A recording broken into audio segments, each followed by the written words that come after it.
Hi everyone, this is Jennifer from the Deer Run Branch Library. If you're like me, every once in a while you want a sweet or chocolatey treat but don't want to go to the trouble of making an elaborate dessert. So today I'm going to show you how to make an easy mousse for one. It only takes about 2 minutes.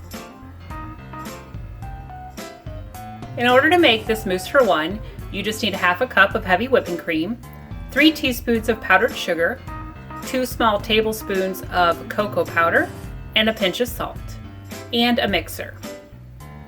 You put all these ingredients in your mixing bowl and you beat them on medium speed for about 2 minutes until soft, fluffy peaks appear and it looks like whipped cream.